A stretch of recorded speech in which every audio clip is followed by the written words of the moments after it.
legend is back, and if I'm honest, I'm a bit nervous.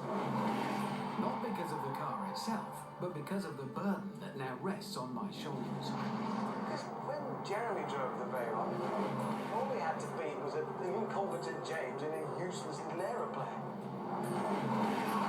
Then when James went to Germany and maxed it, the car didn't even break sweat. But this time, the Veyron's honour really is at stake, because never before has it gone up against something like this. The most modern, the most high-tech strike fighter on the planet. The Eurofighter Typhoon. And for once, when it comes to figures, the Bugatti really is well and truly top-trumped. Its twin engines develop 20,000 pounds of thrust each, punching the Eurofighter up to 65,000 feet and a top speed of over 1,500 miles an hour. This machine is the cutting edge of what a plane can do.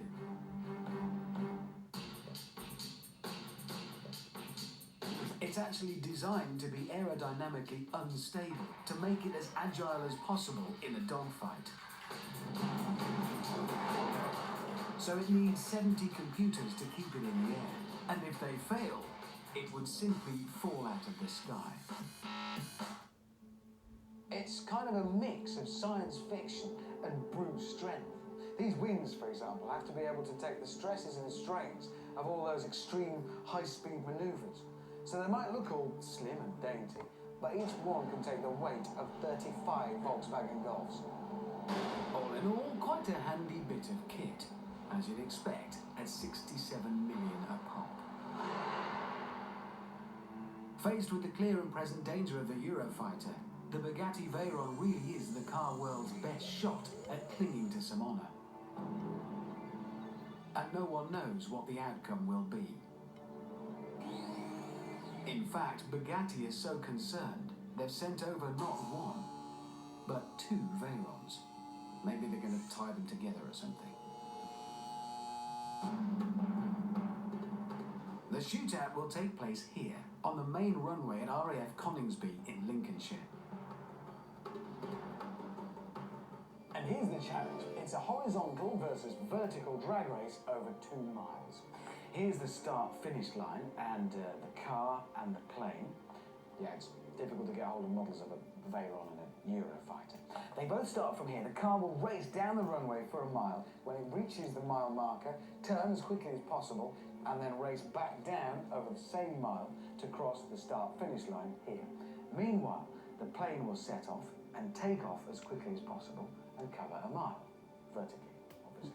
When it's done the mile, it turns and swoops back down the same mile to cross the start-finish line, or to crash into a £1 million supercar that he didn't expect to see, and YouTube has a field day.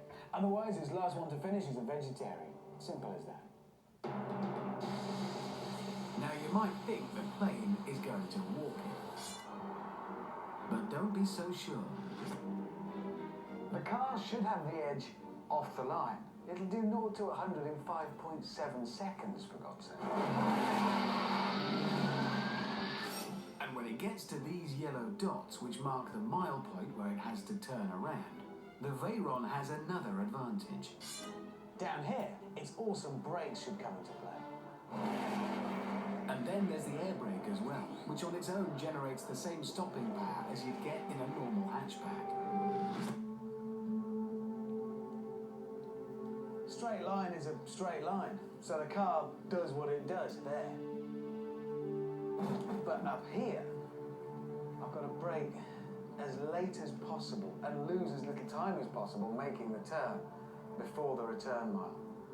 So I reckon it will be won or lost here at this end.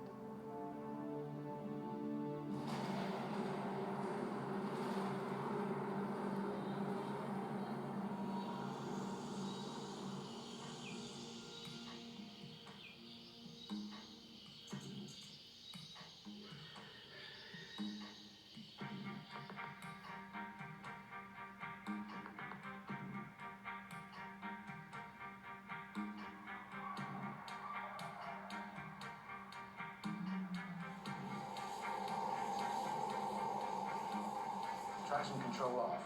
Gearbox to manual, launch control, left foot on brake, give it the full beams on the throttle. This is it. Stand by one, give me 20 seconds.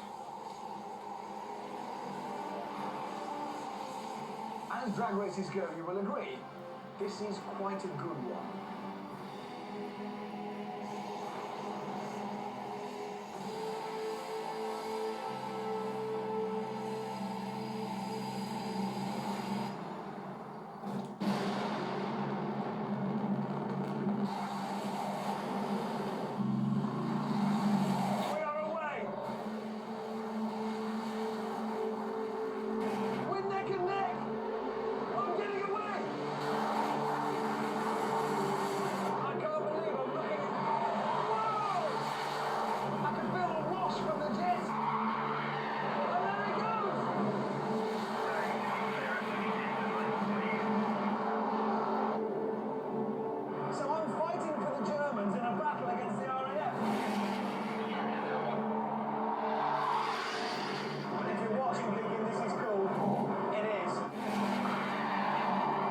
After just 18 seconds, I was doing 188 miles an hour and getting ready to brake for the mile turn.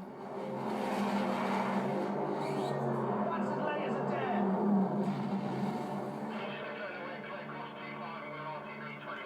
This is where it's won or lost.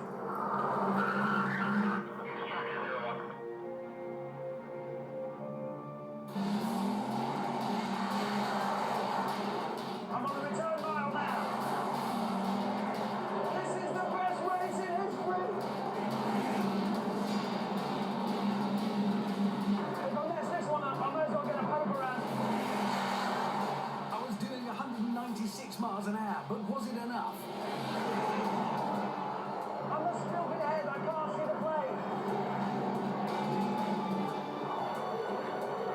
No!